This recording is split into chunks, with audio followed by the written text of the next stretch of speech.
Assalamualaikum warahmatullahi wabarakatuh. Halo ayah dan bunda, apa kabarnya? Mudah-mudahan selalu dalam keadaan sehat bersama keluarga. Saya Bunda Mila, kali ini saya akan sharing tentang beberapa indikasi anak-anak kecanduan gadget. Seperti yang banyak sekali orang tua alami, anaknya sulit dipisahkan dari gadget.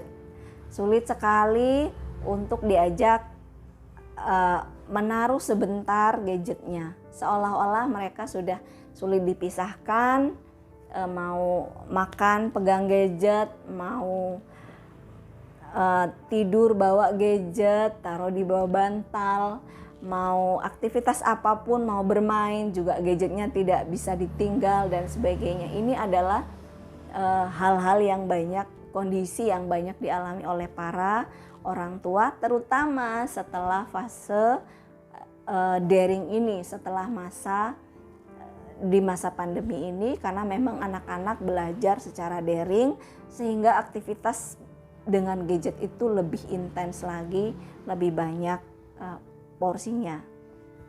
Nah, indikasinya pertama, ketika anak-anak itu aktivitasnya sudah terganggu. Jadi kalau mereka itu waktu makan sudah sulit untuk disuruh makan, misalnya di waktu tidur mereka sulit untuk disuruh tidur karena terlalu asik dengan gadgetnya, ini perlu kita waspadai, perlu kita kenali.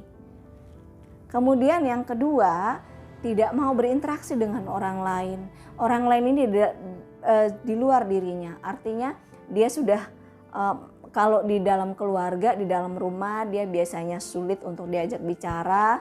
Kalaupun bicara sudah tidak melihat wajah, tapi misalnya HP-nya di sini, kemudian sambil bicara dia lihat gadgetnya. Nah, ini indikasi juga, dan kita perlu aware, perlu tindakan antisipatif, jangan sampai ini terjadi. Kalau misalnya ini sudah terjadi, kita ambil tindakan, batasi anak-anak penggunaan gadgetnya. Pastikan di waktu makan tetap dengan makanan, tidak disambi, tidak dilakukan, maksudnya sambil makan jangan sampai anak lihat HP gitu. Misalnya sambil dia scroll, sambil makanan dimasukkan ke mulut. Tegas saja bahwa ini kita di jam makan tidak memegang handphone atau gadgetnya. Lepaskan gadgetnya di saat makan, apalagi makan bersama keluarga. Kemudian lihat jenjang usianya berapa. Jadi anak-anak yang balita di bawah 5 tahun, berapa jam sih idealnya anak-anak itu, kalaupun misalnya terpaksa diberikan gadget, berapa jam mereka bisa gitu, boleh menatap screen gitu ya. Misalnya anak dia di 2 tahun ke bawah sebaiknya tidak diberikan gadget, kemudian 3 tahun ke atas itu berapa maksimal waktunya, durasinya 30 menit misalnya kalau di aturan yang ada. Kemudian di usia 10 tahun misalnya maksimal 1 jam, kemudian seterusnya. Carilah informasi yang memberikan pengetahuan pada kita agar kita bisa mendisiplinkan anak-anak. Kemudian usahakan untuk membuat kesepakatan untuk tidak membawa gadget ke dalam kamar. Terlebih anak-anak di bawah yang masih remaja ya, yang misalnya 17 tahun ke atas mungkin sudah bisa mengontrol dirinya dan sebenarnya kita sudah cukup tahu, tapi kalau misalnya 17 tahun ke bawah itu masih sangat rentan, sehingga buatlah kesepakatan agar gadget ini tidak usah dimasukkan ke kamar kalau misalnya hendak menjelang tidur gitu, tidur malam atau tidur siang. Kemudian berikanlah edukasi pada anak-anak bagaimana cara beretika di media sosial, karena kita semua ini pasti punya media sosial, relatif saya katakan hampir semua ya, mungkin meskipun sedikit mungkin ada yang tidak gitu, tapi anak-anak umumnya punya media sosial. Nah, ketika anak-anak sudah membuat akun media sosial, itu sebaiknya orang tua menyampaikan apa saja etikanya, sampaikan, memberikan contoh segamblang mungkin, sejelas mungkin, dan usahakan dengan suara yang tone yang tepat agar kita tidak kesannya tidak mendikte, tidak mengatur, tidak memberikan ceramah dan sebagainya, tapi kita sampaikan ini sebagai satu bentuk edukasi, normalkan intonasi, suara dan sebagainya, atur agar anak-anak bisa menerima dengan jelas, dan yang paling penting anak-anak menerima ini sebagai satu bentuk informasi, bukan mendikte, bukan menjudge dan sebagainya. Kemudian sampaikan pula bahwa anak-anak tidak boleh mengupload identitas diri mereka, karena itu sangat berbahaya.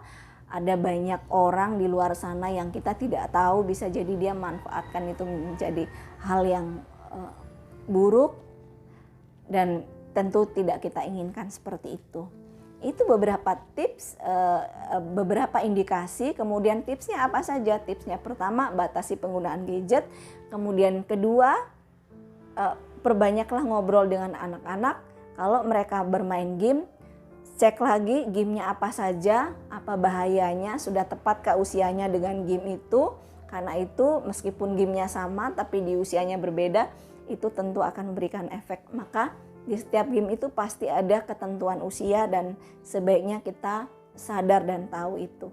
Kemudian yang terakhir, jalinlah komunikasi lebih banyak pada anak-anak, karena anak-anak yang kurang perhatian, kurang ngobrol dengan orang tua, kurang keterikatan dengan orang tua, itu akan membuat anak mudah lari dengan ke gadget, sehingga waktunya habis di situ. Dan yang terakhir adalah berdoa kepada Allah, mudah-mudahan anak-anak kita dijauhkan dari hal-hal buruk, selalu dalam lindungannya, dan kita juga orang tua diberikan kekuatan, kemudahan dalam mendampingi anak-anak kita. Dan itu adalah satu hal penting, yaitu doa itu tadi. Mudah-mudahan ayah dan bunda, juga anak-anak selalu dimudahkan dalam menjalani aktivitas sehari-hari, tetap bekerja, tetap menjaga protokol kesehatan, dan anak-anak juga bisa tetap belajar dengan optimal bersama ayah dan bunda di rumah. Terima kasih dari saya. Assalamualaikum warahmatullahi wabarakatuh.